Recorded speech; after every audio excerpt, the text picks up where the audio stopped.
we're our own worst enemies. You have to turn. There's a switch that I say in your head. You have to unlock it. Yeah. And once you unlock it, life becomes easy.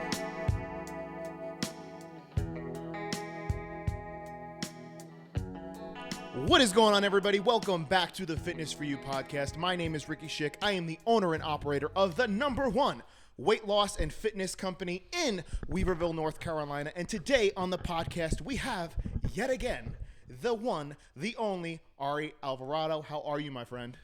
I'm doing pretty good. How are you? I am doing pretty damn good. Is there a ghost in here? I think there is a ghost. Oh, no. Because we're doing so good that the ghost was just like, I need to get out of their way. I believe it. There's too much good energy in here. There is very good energy. So, what has been going on since last you have been on that couch? A lot. I wrestled. I've been through life adversities. I'm not gonna lie. I've gained 14 pounds. Right. I also I'm also dropping it. Just got to be real for everyone watching. It does happen.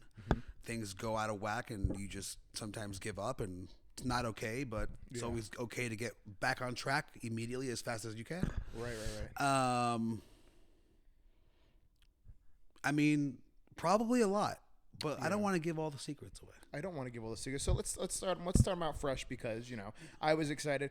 As you guys know, we had a whole day together. It was great. We ate food. It was a nice manly date, and a lot of men need it. We do, right? Every man needs a friend that they can just go, hey, you want to work out? Yeah.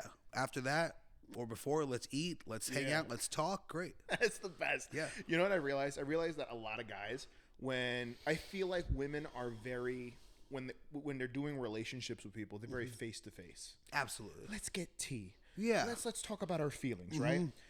And guys talk about their feelings too, but I feel like they do it in a different way.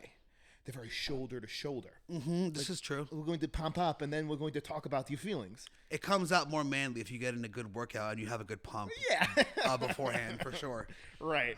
I feel like, I got to talk about my taxes while I'm like, Personally, I like talking about my feelings. Me too. Right. Not because they're my feelings, because I know someone listening or watching is going through the same stuff. And just like I felt at one point, I'm sure you felt at one point, nobody's listening. Or nobody feels the way I feel. Yeah. They do. They do. They just don't talk about it. What's been your transition with because I know you've been posting a lot more on social media. Your message it's clear as day. There are people out there that you're helping in the mental health field, in the fitness field, and your story, it's incredible. So how has your voice changed, would you say, in the past couple of months? So obviously you guys will see, if you guys follow me, you'll see a video I posted today from my before to my now. A lot of it, let's start off with, I love fitness, but it had nothing to do with fitness in the beginning. It was just, how do I get my mind on point? I'm so self-destructive as a human being, which I believe we all are at some point in time. You just don't know it when it's happening until after. I think that I had to get my mind right, but I had to get it right through fitness. Good point. Okay. I want to make a small point here.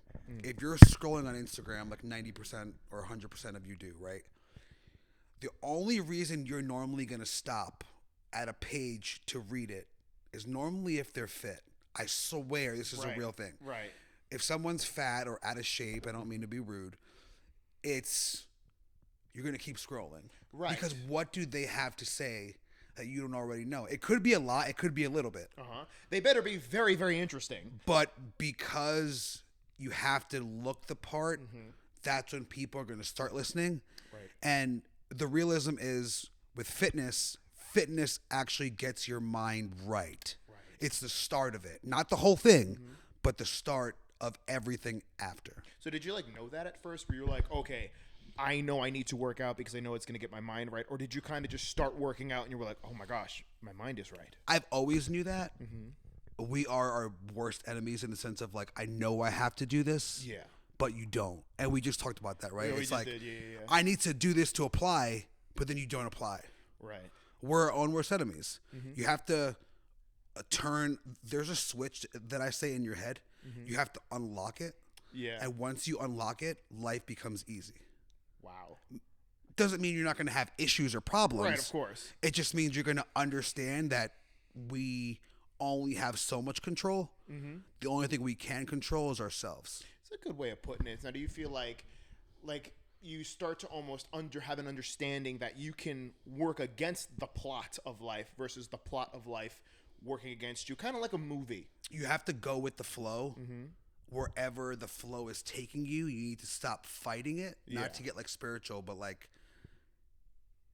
if something's happening, stop trying to deter it from happening. Yeah. You go with it, you find the outcome out, and then based off that outcome, you drive forward. So do you feel like I feel like a lot of people like they self-sabotage that way.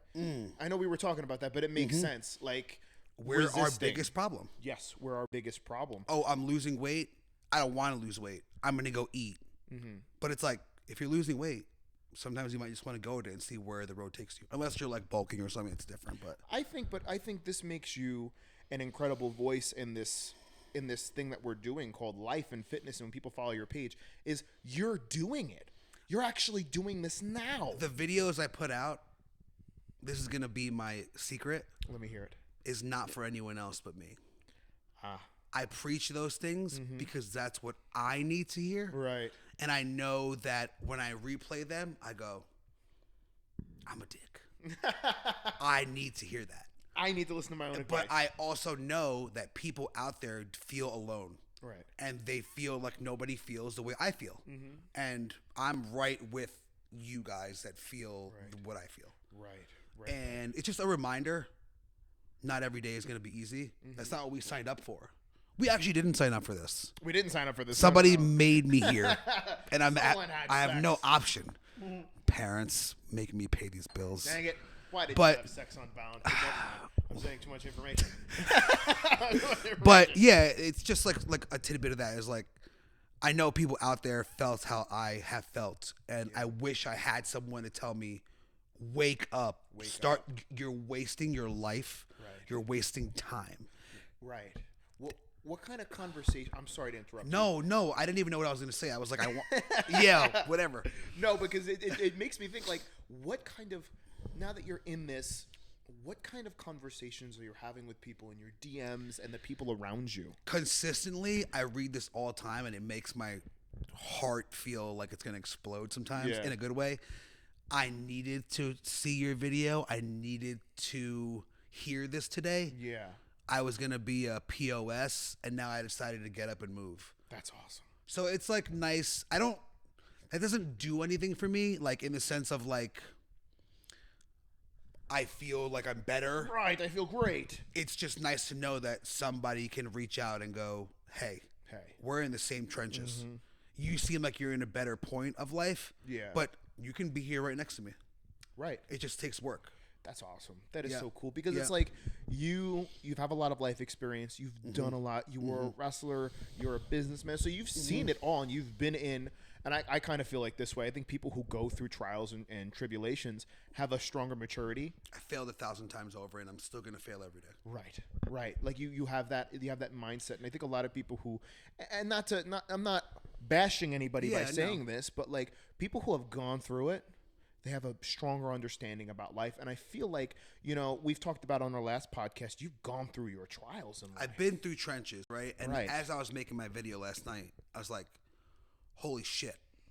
Like, to see, as I'm writing, like, anxiety, depressed, bipolar, all these things, I'm like, I have overcome those things.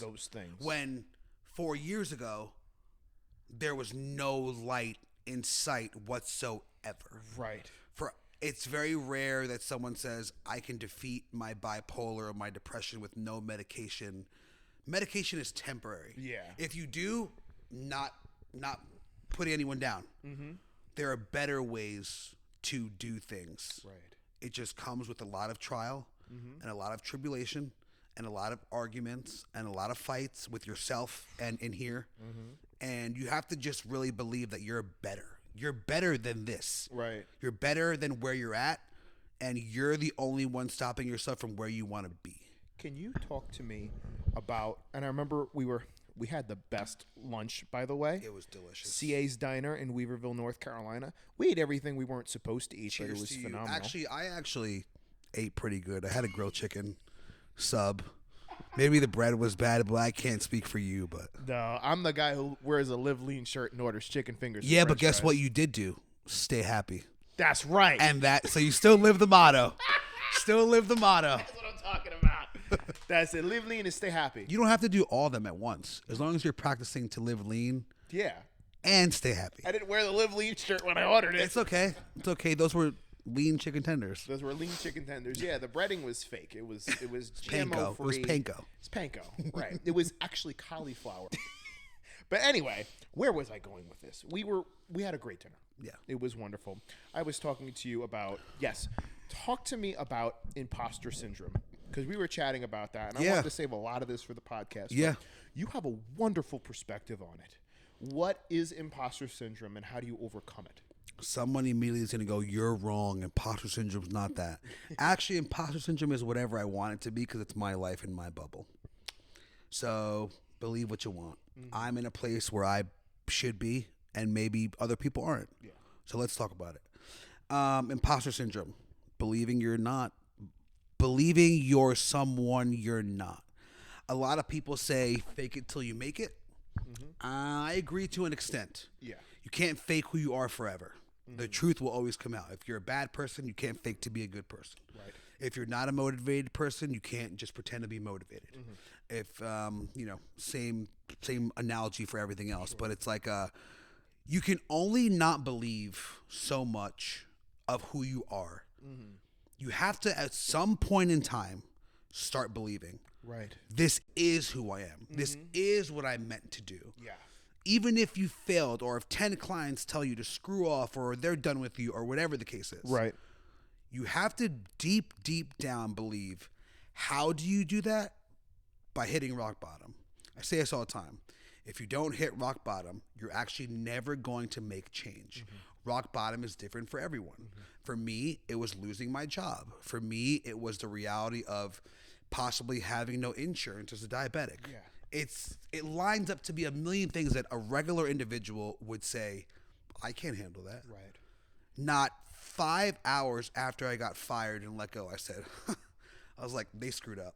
Right. I said, they screwed. Now, that doesn't mean I didn't cry.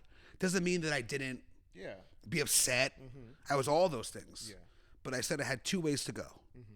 The route that was not going to serve me purpose, or the route that is going to elevate my life, make me a better individual than 99% of other people. Mm-hmm. And that's not arrogance. That's belief in myself. Yeah, it's not arrogant. That I can, that I will. I'm not going to try. I'm going to do. And I stopped the imposter syndrome because I started to become who I am meant to be. I love that.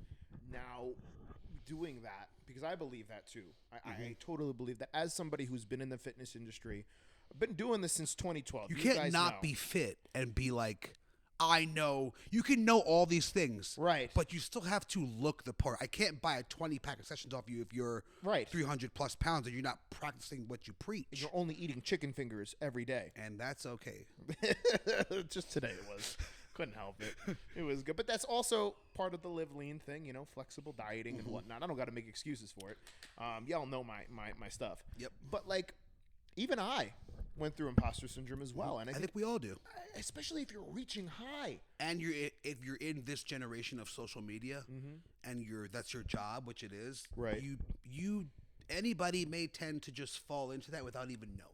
This sign right here was one of the killers of my imposter syndrome. Mm-hmm. I had to get it in writing and having my clients sign it. Because for the longest time, I knew how to have people lose weight. I've done it before. But to be a full-time business meant on it, you get in your head a little bit. You're like, oh, maybe I got lucky all those other times. No. You can only have so much luck. You can only have so much luck. Mm-hmm. So I had to know I could do it and replicate it. And having people sign that. And then to go beyond 30 with many people. That helped me break through my imposter syndrome and to be like, okay, I'm legit. This is what I'm doing. Even though you were probably legit this whole time. Right. Even when I wrote my first book, I still didn't believe it. You need to really feel legit. feel That's legit. what you were missing. You didn't feel whole. Right. It was a part of you. It wasn't you. Wasn't you. Now it's you. But I did not take the steps I needed to take. Yeah. You know No, what I I'm mean, you saying? still put in all the work. Yeah. It's just you wanted it to be you, and you were living like you are living now, Right. or better, when that actually you weren't there yet. Wasn't there yet. And that's okay, because everything takes time. It does take time. Speaking of taking time, one wonderful thing that I love seeing people's come up stories. Like people going from, we'll call it rock bottom to, victory. I remember 4 years ago, I believe it was 4 years ago, Squared Circle Project. I remember you were wrestling in the ring. I remember that you were promoting, you were doing that. You tear your ACL. I remember that. Yep. And I remember we talked about it on the last podcast, and I asked you a question. I said, would you ever wrestle again? You're like, maybe, right? It's not out of the realm of possibility. Recently, there is this video in the Palisades Mall. You roll under a ring, you hit your opponent with a kendo stick, and there you are. Insert clip now.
That feeling like? So the first thing I want to say is, without my buddy Ethan, it would have never happened. That's number one. And I say that because A, he has a wrestling school. B, he invited me down every month almost for a whole year, and I told him I was going to come, and I never did. Yeah. And without him consistently saying, yes, come and I'll help. And he also had him wrestle for 2 years. Yeah. He's actually wrestling at the end of this month after 2.5 years. That's awesome. I think without him, and obviously the belief in myself that I can. Yeah. And I always knew I could. I just was scared, right? Because Right. fear is what stops us from doing every little thing that we want. Of All of our course. dreams, everything. I showed up one day and I said, let's rock. Let's rock. And he was like, you ready? And I was like, I've been ready. Yeah, I've been ready. I've been Let's itching do for this. And yeah, I mean, he got me ready. 3 months later, I've been coaching, I've been helping, I've been doing a lot of different things for the school. And overall, it was just showing up. Yeah. Showing up and saying to myself, like, when I got in the ring, it was like I never left. It was like I thought it was going to be the opposite, like it was Yeah. going to be a car crash. Uh-huh. And it was like the total opposite. I was like, I'm like, I can do everything. I can do everything. But I told myself I couldn't for literally 3.5, 4 years. Of course. Being in front of all those people, would you say it was close to 1,000, right? It was actually closer to 2,000, but I like to dub myself down a little bit. Okay. He'll dub himself down. It was pretty much close to 2,000 people. Yeah. Palisades Mall, you can get a lot of people. I went to one of their shows. I don't think you wrestled on that card. It's a big show. It's a big show. Being in front of the crowd. Yeah. And I know the guy who you wrestled with. He's great too. Great wrestler. Good dude. Really, really good dude. And for me as a fan, I remember telling you this. Yeah. You know, I follow both you guys. Yep. And to see like both of those worlds collide, you coming back, hitting him with the kendo stick, it was just like... He reminds me of a younger version of me. Yeah. Honestly, that's why I was like, I want to work with him. How was the match? It was great. Yeah. Everything was really good. A little secret, 5 minutes in, my man tore his bicep. And I asked him, you want to finish? He said, yep, I know you'll take care of me. I pride myself on safety. Just a small accident. Accidents happen. And the match was still terrific. Nobody knew. That's the secrets of our wrestling industry. You're not supposed Right. to know if someone's really hurt or whatever the case is.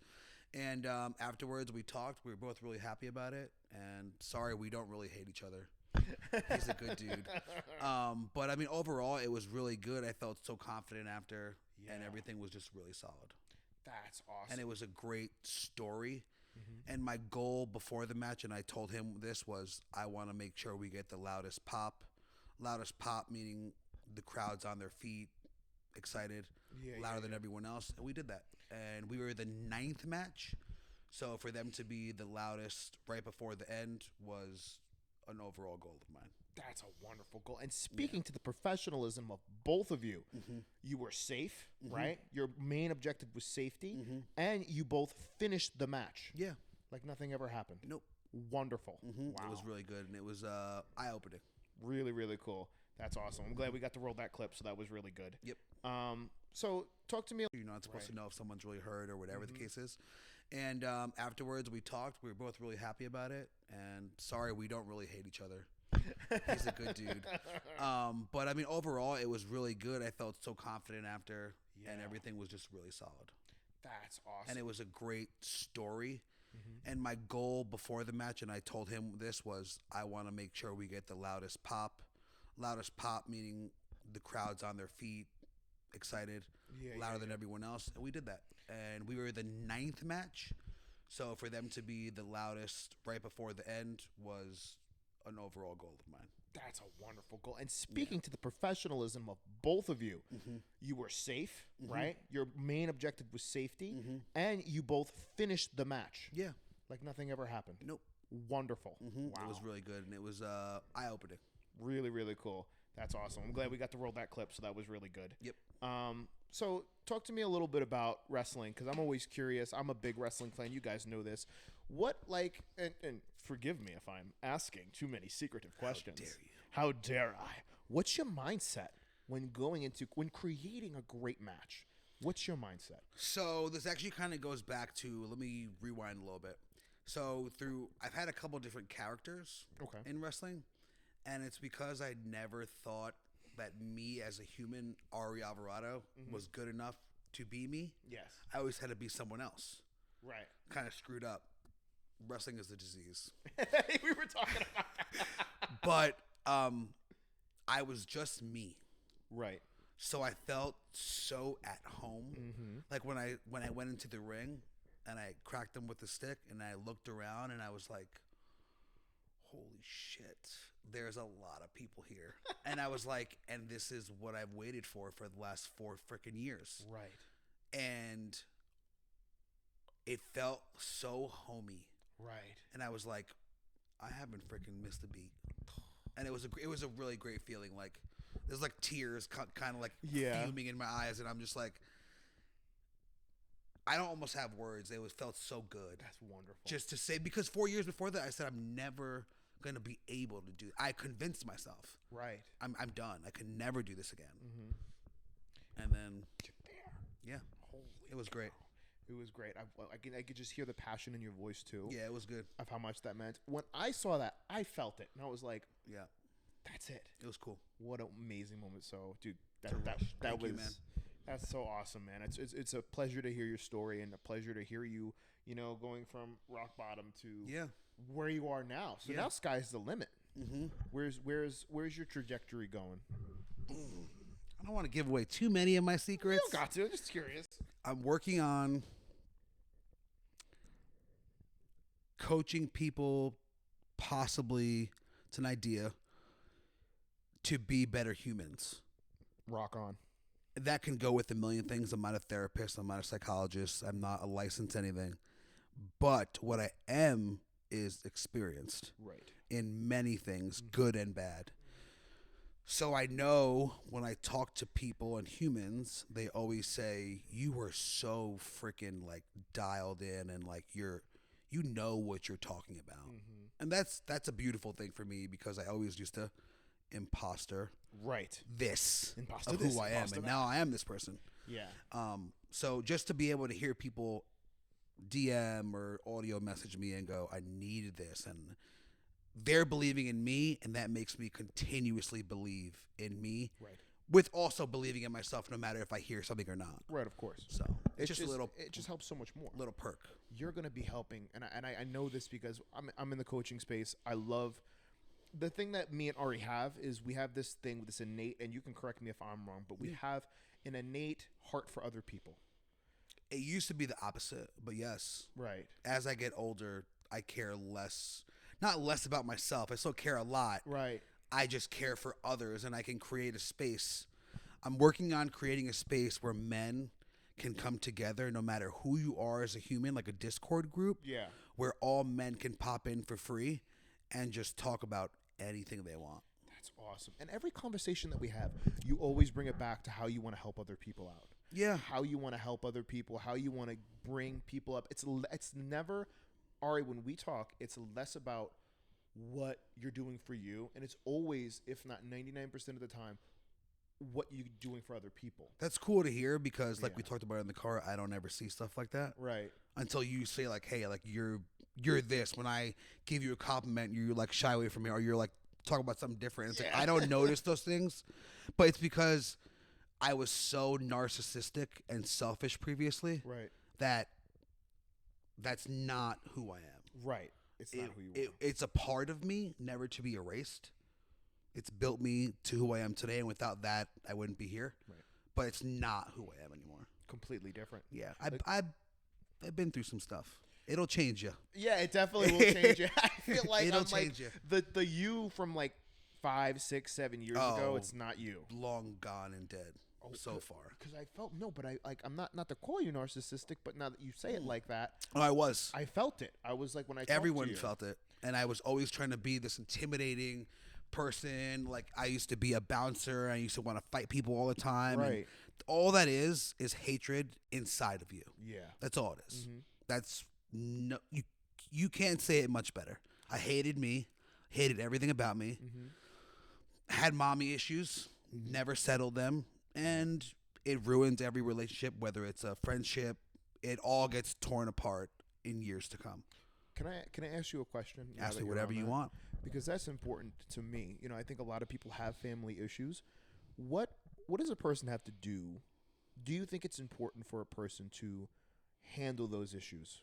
If you don't, you're never going to be successful. Okay. And if you do become successful, Mm-hmm. it's going to tear you apart from the inside out and ruin whatever business you have. How does a person go about correcting those? For me, this is going to be maybe TMI, but I'm going to say it anyway. I had mommy issues which ruined every relationship. Mm-hmm. And it was always the same pattern. Right. I would always meet a girl, and I'm sure if anyone listening to this has dealt with a narcissist before, you'll know what I'm talking about. Love bomb them. I love you so much. Then they start to believe it. They become attached. Then you attach them to your family, and then they don't want to leave because they're attached to your family. Right. And then it's just toxic. It doesn't work. Mm. You have to want to change. Okay. There's no other option. When you have done everything that you can do and nothing has changed in the years to come, you're doing something wrong. Wow. Okay. It's tough. I am part of the 1% of narcissists that get out. Wow. Because when I hear about narcissism, It's crazy. I hear it's crazy, and listen, I never ever called you a narcissist. No. once. I can say it because I know how I felt Right. inside of me, and I know what I was doing. Now it's almost like you have a mirror and you were fighting against that 100%. narcissism, right? Wow. So do you feel like you have to sometimes still combat it? Absolutely, right? Not to say one's a narcissist, always a narcissist, because it's not the case. But the case is that that's forever a part of you. You can never shed what you were or who you are. So no, I'm not one now, but it doesn't mean that sometimes I slap myself and I go, hey, Stop that. reel it in. Right. That's not the way you need to talk to someone, or it's not the way you should treat someone. Right. Bring it down. I never get that vibe from you. I never get that vibe when we're hanging out. You always direct the conversation towards me, Yeah. and then I can't take a compliment either, so I'll just direct it towards you. So we're just playing volleyball back That's and okay. forth the That's whole okay. time. Volleyball is a great game. And then when you get on my podcast, I'm like, all right, I can just talk about you, and then you'll Yeah, actually talk to me. Yes, about yes. So It's it'd be only great. in this setting can we talk about me. I know. Every other setting, we're at the lunch. It's just like, oh yeah. By the way, tell me about this. And it's not that I don't love you. No, It's I know. just that, conversation's double-sided. Mhm. But if we're in a podcast, well, then it's a little more one-sided. Yeah, of course, my You know? friend. They know about me. I talk to them all the time. Kudos to you guys. They're sick of hearing me. They want to hear other people. But yeah, it's a lot of self-work. Yeah. And it's tiring and it's grueling.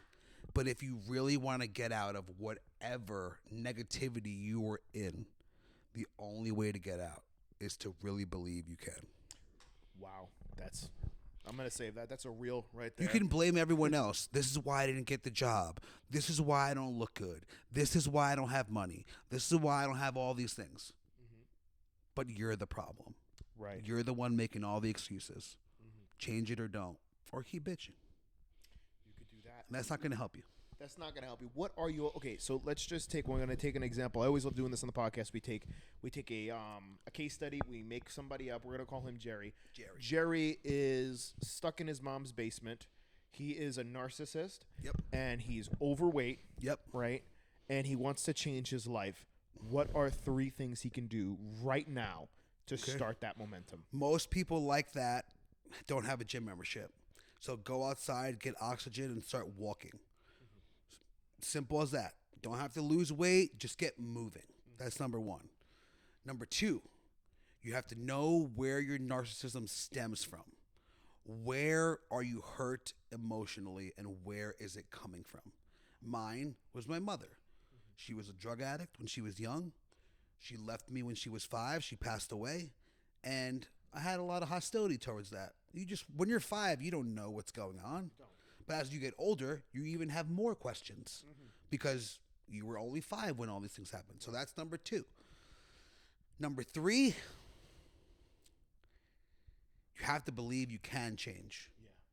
Because if you don't believe it, it'll never happen. Wow. Okay. Here's a small little tidbit. So it's get moving, right? Get moving. Get the oxygen flowing into your brain. Get an understanding of as to why What the problem is and what's the root of the cause. right. But that requires honesty, 100%. right? Without honesty, you were SOL. SOL. Shit out of luck. See, I'm dyslexic, so I actually had to take time. LOS. Says OLS. OLS. What? Yeah. Got it. Shit out of luck. That takes honesty. Now, 90% of people that I've talked to about this, because it's been talked about many times before, said, and they've even said to me, at first I didn't believe you, but you're definitely part of the 1%. And I'm not bragging. Right. This is not something to brag about. it's just a fact. It's just something that I want people to know that you can get out of it. You can get out of toxic relationships with yourself, with your partner, with your work. Like, these things are not the end of the world. Wow. Even though you feel that way when you're in it, 6 months later, you're like, I don't know what the hell I was thinking. Right. But that was not the end of the world. Consistency and So hard many work. worse things out there. Like, someone didn't wake up today. We did. Just one reason to get up and be grateful. I know it's a cheesy, cliche thing, but it's facts. Right. God chose me to get up today. He unfortunately chose someone else. Right. We're lucky. And we're lucky. And then what am I going to do at that time? Right. Am I going to apply or am I just going to keep complaining and dick around? Let me ask you a question. A really good, important question, because we have this conversation, and he laid the smack down on me last time. So I figured, since we didn't get to elaborate it on the podcast last time, it's a great opportunity to ask you, what is the importance of resting as somebody who is a high achiever, such as yourself? Are you asking me advice for yourself? I might be. I could be. When your brain runs on fumes because you're overachieving, it's a good thing that you're overachieving. Sure. Right. But in order for you to continue overachieving, that brain has to rest. Right. So you can go back into that mode again later on. You can't be in that mode 24/7. You can't be. Otherwise, you will crash. And then you're actually going to affect the longevity of whatever you're doing in the long run. It feels good while you're doing it. Yeah, of course. But if you continue that, it's not sustainable. Right. Everyone thinks that they have all these things that are sustainable, these diets, these fads, all this stuff. You can't just practice something for a little bit of time and expect it to work. Sting as somebody who is a high achiever, such as yourself. Are you asking me advice for yourself? I might be. I could be. When your brain runs on fumes because you're overachieving, it's a good thing that you're overachieving. Sure, right. But in order for you to continue overachieving, that brain has to rest. Right.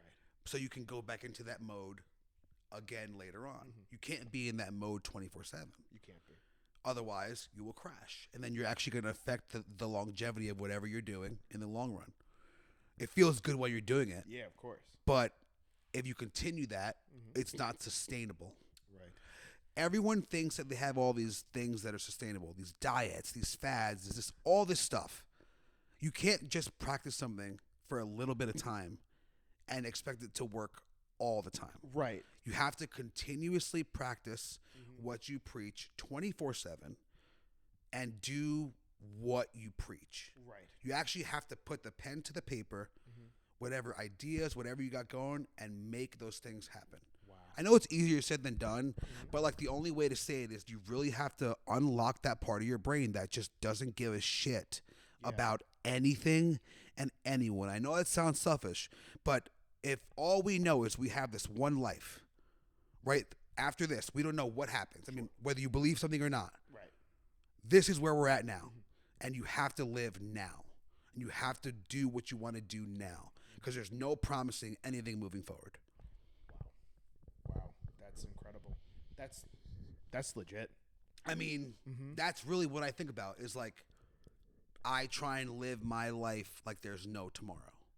Doesn't mean I'm going to go bungee jumping or skydiving. It just means like I'm going to try and do my best today. Actually, pause. I'm not going to try. I'm going to do my best today. And that's what matters today. You are so, and I say this with all due confidence, you are very impact-minded. Yes. I can see, because remember how we talked about how when you're talking to me, you don't even, it's all about how you can help other people. Yeah. And I could see it's almost like a flip from narcissism to, selflessness. That could be a problem too, because then you could be too selfless. Yeah. And then you're just like letting people run over you and stuff. Right. And that's not good either. It's not. You got to find that balance. I was a very black and white individual, and I'm okay with the gray now. You're okay with the gray. Yeah. Like that. Because not everything is black and white. A narcissist believes everything is black and white. Right. Because it's their way or no way. That is good. Dude, you've been dropping gems this whole time, man. I'm doing it for the reels. Dude, I'm just kidding. Doing it for keep this going. is actually how I talk all the time. And my wife goes, "You're not doing a reel. I'm so sick of you." And I'm like, "No, but this is what I have to tell. This is the practice what you preach." Yes. I preach this because when I say these things, I truly try and keep it in here. Right. I make sure it stays in here. And the more I say it, like people say, every morning you write down on your pen and paper and you say, this is what I want to look like and this is who I'm going to become. I'm not writing it to pen and paper. I'm just putting it in my mind. And I say it to myself every single day. This is who I am. This is who I'm going to become. And this is how I'm going to get there. Right. It's speaking with passion that's so important. My wife says the same thing. She's like, you're not in a movie. Why are you talking that way? As coaches and people who are so passionate, that's how we talk. I love this shit. Right. I love life, honestly. And before I hated it. Right. And I was sick of doing it for the reels. Dude, I'm just kidding. Doing it for keep this going. Is actually how I talk all the time. And my wife goes, "You're not doing a reel. I'm so sick of you." And I'm like, "No, but this is what I have to tell. This is the practice what you preach." Yes. I preach this because when I say these things, I truly try and keep it in here. Right. I make sure it stays in here. And the more I say it, like people say, every morning you write down on your pen and paper and you say, this is what I want to look like and this is who I'm going to become. I'm not writing it to pen and paper. I'm just putting it in my mind. And I say it to myself every single day. This is who I am. This is who I'm going to become. And this is how I'm going to get there. Right. It's speaking with passion that's so important. My wife says the same thing. She's like, you're not in a movie. Why are you talking that way? As coaches and people who are so passionate. Yeah. That's how we talk. I love this shit. Right. I love life, honestly. And before I hated it. Right. And I was sick of hating life. But look, your face just looks like you're enjoying life now. I do. Like you're alive and you're I do. I feel very much alive. Like I can sit and have a conversation. We were on the phone the other day. We spoke for like an hour. Time went by. You know what I'm saying? But like you have that passion for life that you're just going. You're focused on other people. You have passion. I was dead inside. Right. I mean, that's the best way I can put it. I was just living day by day, but not really living. I was just getting up and doing when there was no purpose. There was no intent of anything. Yes. There was no goal. It was just, whatever happens today is, cool.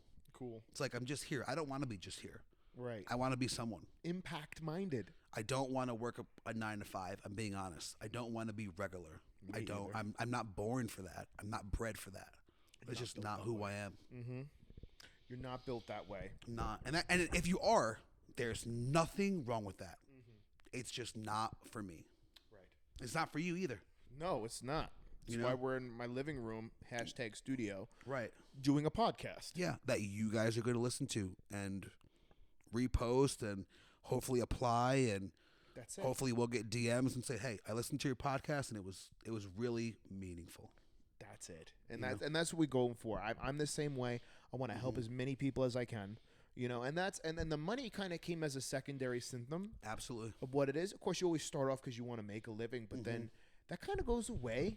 Well, yeah, because passion's more important than money. Yeah. Money can't bring you happiness like love. Right. Money can bring you happiness and say, well, I can go buy this and get whatever I want. Yeah, but you driving that Ferrari is not going to bring you happiness. Maybe temporary. But not a permanent fix.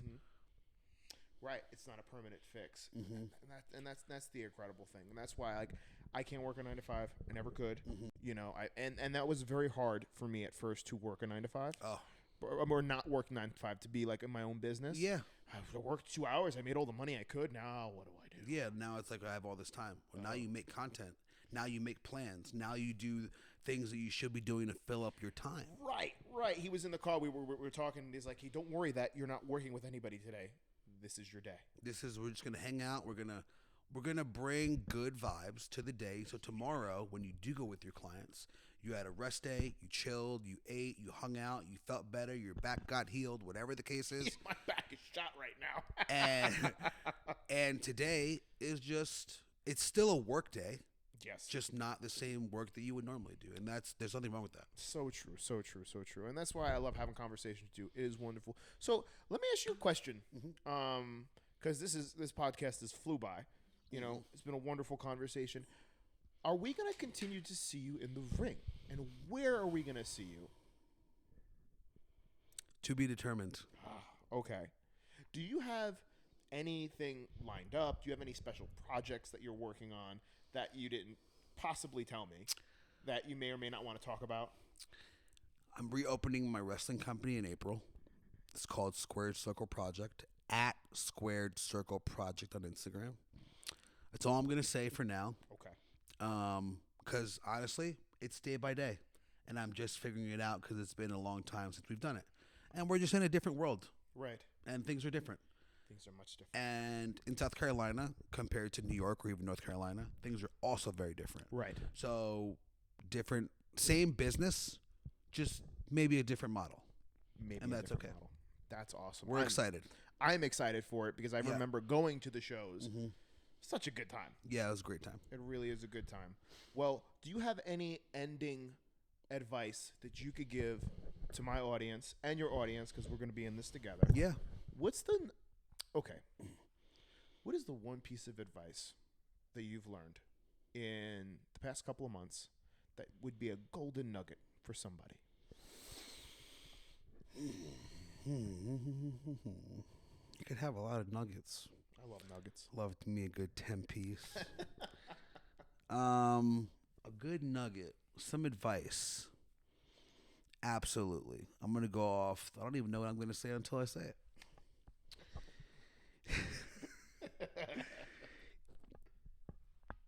You really have to believe in what you say.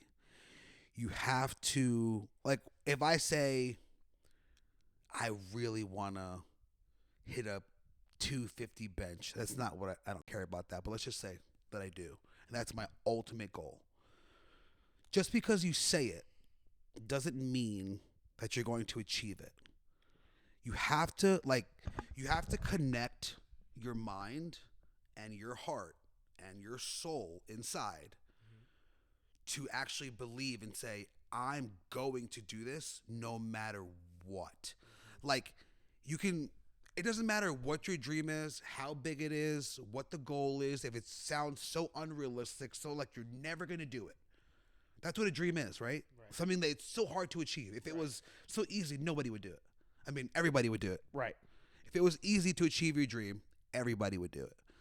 But you have to get to a point in your life where you're so sick of yourself and you are so frustrated with all the bullshit that you spew out that you don't believe, that you have to get to a point where you tell yourself, I can't handle myself anymore. I'm sick of it. I can only go up from here. Wow.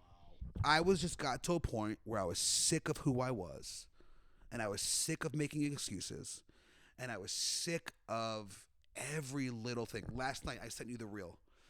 I showed my wife and I said, I'm sick to my stomach. And she's like, why? I was like, because I haven't seen this progression while I'm doing it. And you just have to do it. I mean, there's no other better way to put it.